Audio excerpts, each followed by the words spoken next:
Welcome to day 1950 of What's She Up to Now. Sharon Horne-Ellstrom here, documenting the journey and sharing my experience with you based on decades of business, both corporate and regular other types of businesses, offline and now online since 2017. Today, our idiom for supersized business was cut the Gordian knot. And it's a great idiom. I have actually never heard this one. It is attributed to Alexander the Great and Greek mythology, where King Gordius of Piraeus, I can't remember the name of his country. Let me see, magnifying glass here. He was from Phrygia or something. And he tied these crazy knots named after him, Gordian knots, and they were impossible to untie.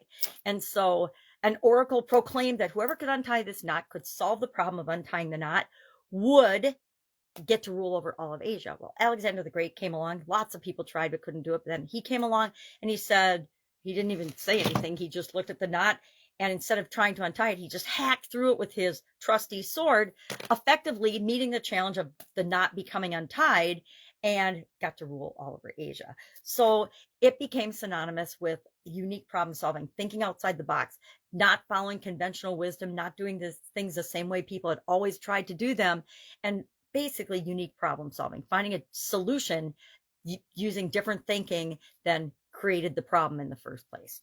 So talked about that in Supersize Your Business today. Our annual challenge, this year's Get Your Goals annual challenge, is all about getting our goals, and we're focusing on physical well-being, physical health this month. And so we're on step 3 of our goal setting process that we came up with in January, that we're using every month for each different life framework area and aspect of our life. This month, physical.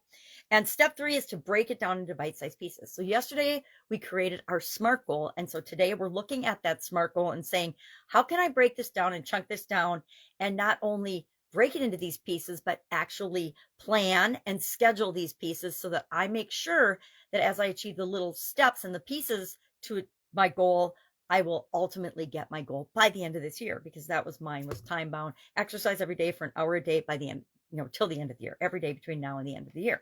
So I will today break that down into bite-sized pieces. I'll identify what kind of exercise counts for me and what doesn't. Laying around, meditating, and breathing does not count as an hour of physical exercise for me, but what does and what doesn't.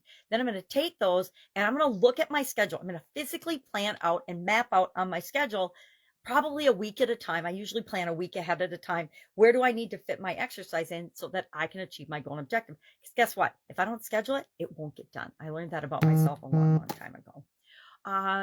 Holiday weekend here in the United States. So we're all celebrating Memorial Day, big barbecue with the family tonight. Excited about that. Always excited to see relatives, especially when we have relatives in from out of town. So that's fun. If I can help you in any way, ask. I am here. Otherwise, have a fantastic day.